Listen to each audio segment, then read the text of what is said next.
Hi folks, I'm the newstarcadefan here. In the last episode of A Winter's Daydream, we have some reminiscence about Yukinari and his love of astronomy. And in this episode, we're gonna we can see a very beautiful Umeko in her kimono. And this is something that she has wanted for a long, long time. Even if for today, you're staring at me rather intently, you. Do I look bad? My fingers have been so sore and numb these last few years, I've hardly been able to do up a button, let alone to put on a kimono. I must have lost an egg. No, that isn't it. I don't think you look bad, really. Really? I think so. I'm not that great a judge, but I offer what I hope is a reassuring. You look nice, in my opinion, at least. I really don't know how much it's worth, though. Oh well, thank goodness for that. Relief floods my grandmother's face, making it look prettier than it ever did before. Hanging in a door frame contrasted against the plain white cream walls, she really does stand out like one of the brightest stars in the night sky. Brighter, even. Beetlejuice has nothing on her. I did worry about the design might be too flashy. After all, I am an old lady and I really should act my age. No way, you don't look a day over 16. Huh? Why, thank you. I'll take that as a compliment. Dermatologists everywhere are baffled. Just how did you get such a youthful physique? Hmm.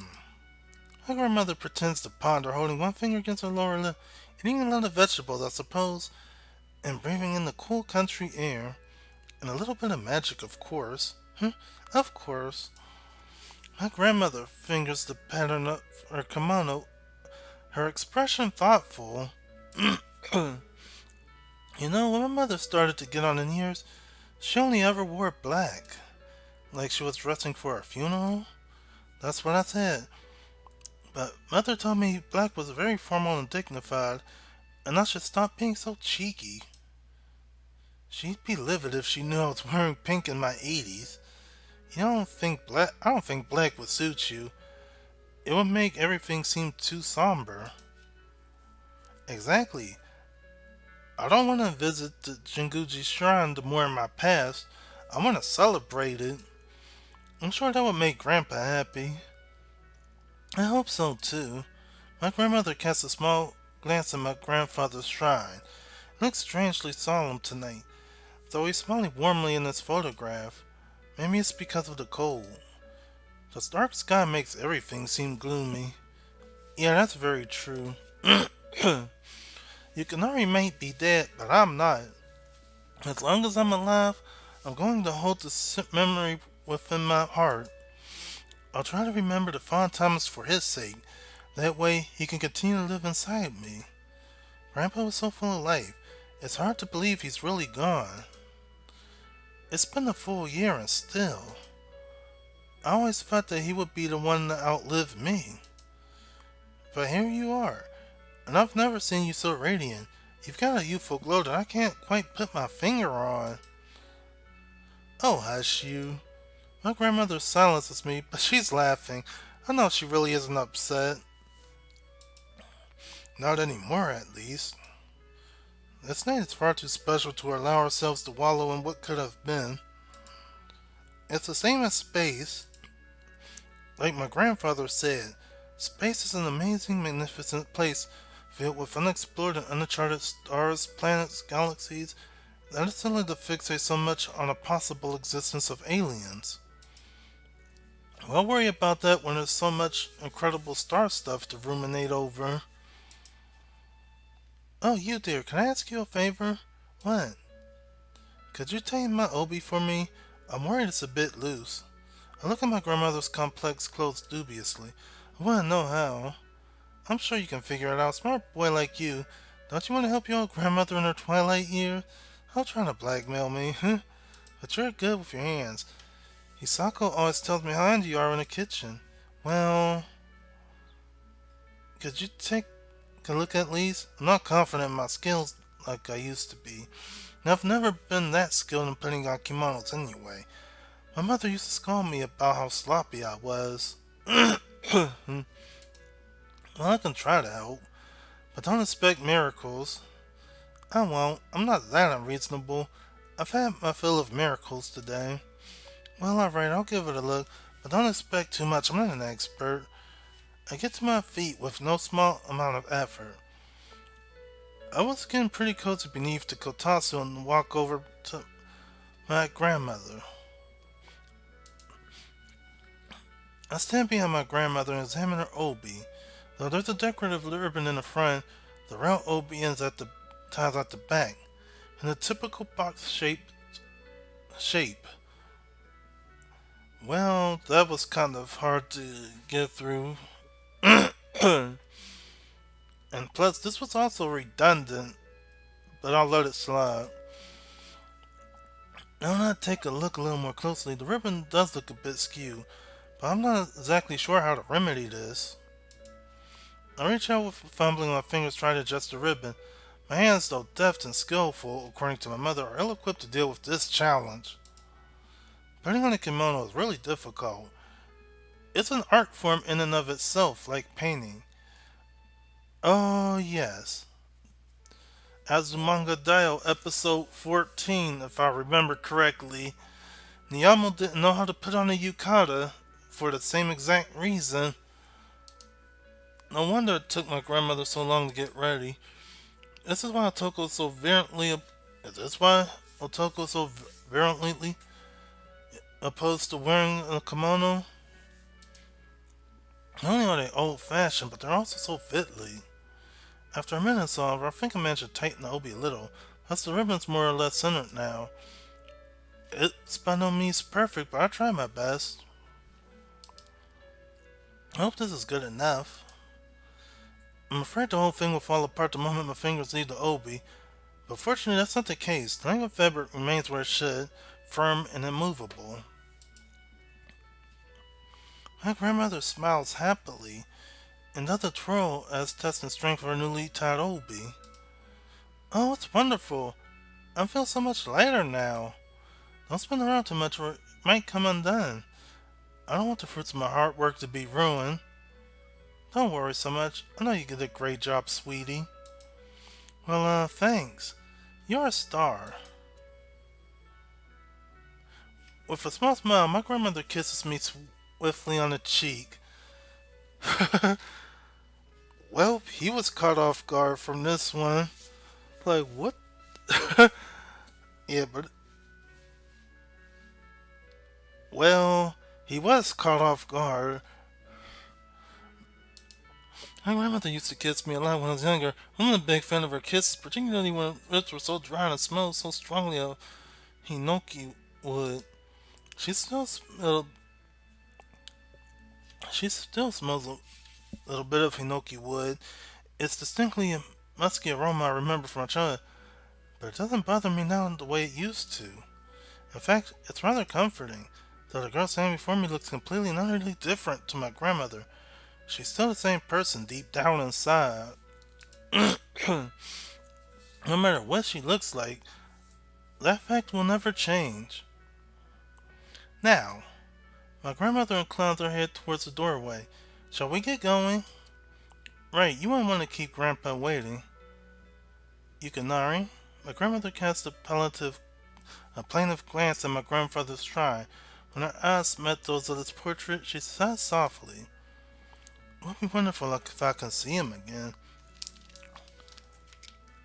All sorts of incredible things have happened already. What's one more to the list?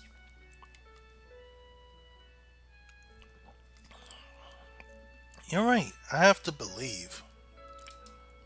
She pauses. No, I will believe. My grandmother bowed her head in grandfather's direction, her hands pressed together at her front. Please wait for me. I'll be there soon, I promise.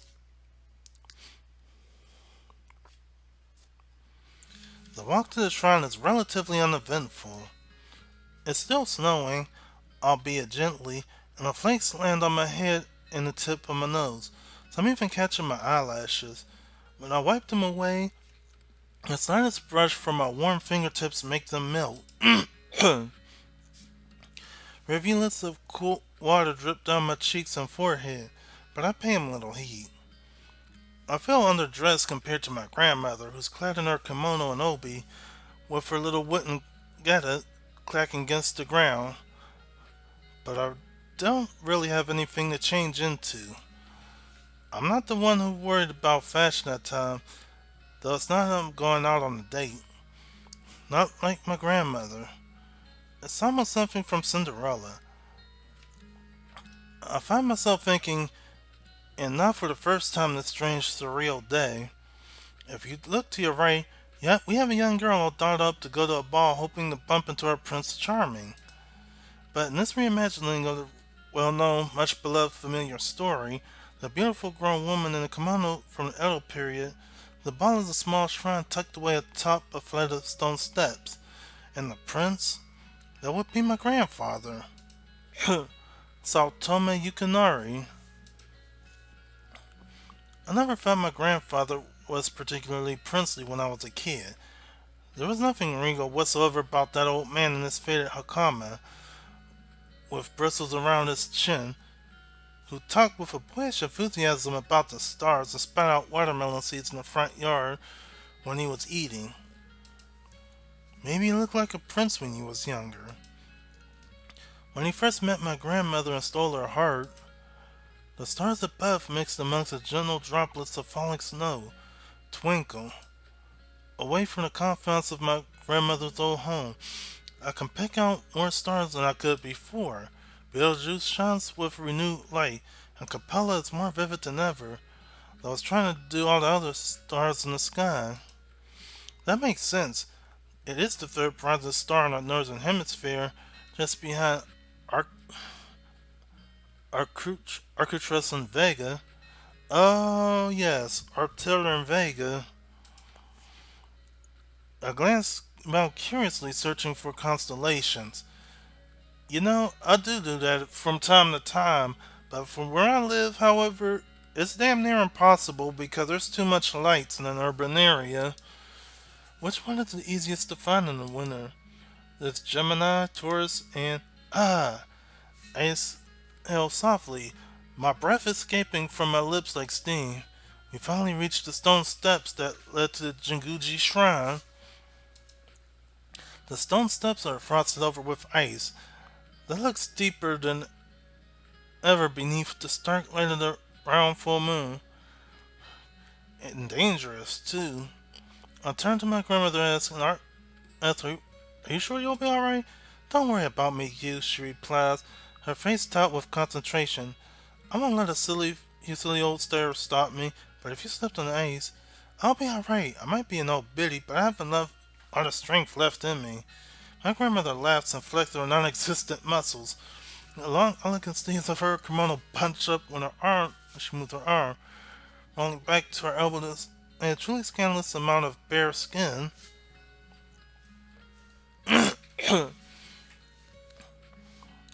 Her flesh looks even whiter than ever, like bone or fine china against the backdrop of the inky black sky. You have as much about as muscular definition as I do. I don't think great grandma Kikuko would approve you showing so much skin either. Oh, she didn't approve of anything much, although she was rather fond of Yukinari. Thank goodness for that. That was at least one thing I didn't have to fight her about. Did you fight with your mother often? More often than I would have liked. I thought she was stern back when I was a teenager, but I suppose I was quite the handful.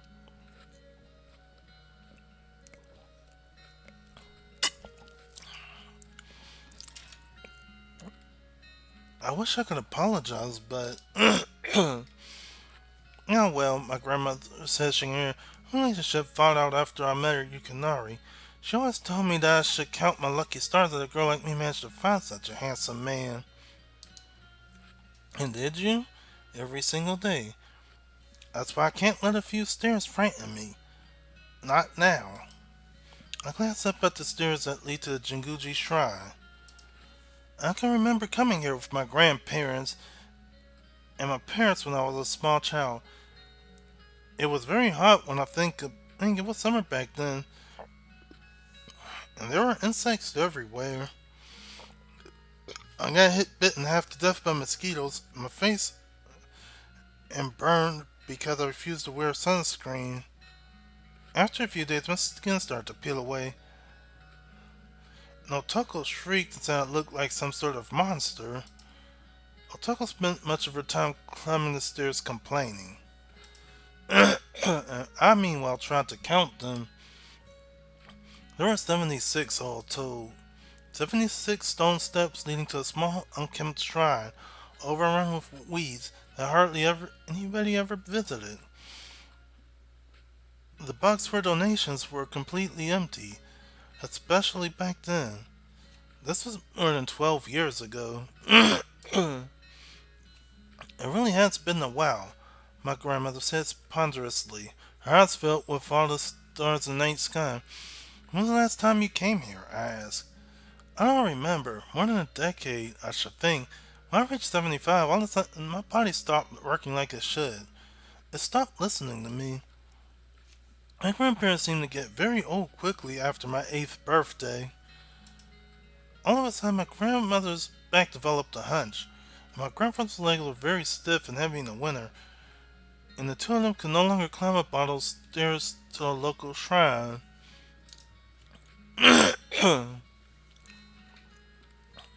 But I should be alright now, my grandmother says, her eyes narrowing with determination. I've been blessed with this new body, and I intend to push it to its limits. Just don't push it too far. I wouldn't want you to hurt yourself. The spirits have given my grandmother a new body. I don't know if they'd be able to put it back together again if she happened to slip and fall down all 76 of these stairs. Don't fuss, so you. Your old grandma's tough. I'll be fine, she reassures me, smiling. I hope so. Then keep on hoping. Hope is the strongest form of magic there is. And with that, my grandmother places one foot encased snugly in her wooden sandals on the very first step. I follow suit. These stairs are dangerous enough to navigate during the day, but it becomes doubly so at night, particularly now that they're coated with a faint veneer of ice. These stairs don't have any handrails either, which is an added hazard. Still, despite those inconveniences, we're able to keep our balance. I follow along behind my grandmother, watching her back closely in case she trembles, but she remains surprisingly sturdy. I wonder if her kimono is difficult to move in. It looks like it might be constricting, with the fabric wound so tightly around her body, especially her legs. She can't move them too much, but it doesn't seem to be a problem. Her neat, nimble stride doesn't falter. I wonder if she's drawing these reserves. I wonder where she's drawing these reserves of energy from. Maybe she thought it's fun seeing my grandfather again, or maybe it's something more inexplicable than that. Some kind of magic. The stars hang above me, bright and luminous in the velveteen sky. Capella has never looked more breathtaking. I think it might be make a nice photograph. Thinking about it, I should have brought my camera to my grandmother's. I was in such a hurry to get away from my sister that slipped my mind. I'm a member of the photography club in back in Tokyo would love to see a few shots of her quiet snowy village too. Oh well, I can always take some photos when I get back to my parents' house. We finally made it. And here's where I'm going to end it off here. If you liked this episode, don't forget to like, comment, subscribe, and to share. It helps the channel out a lot.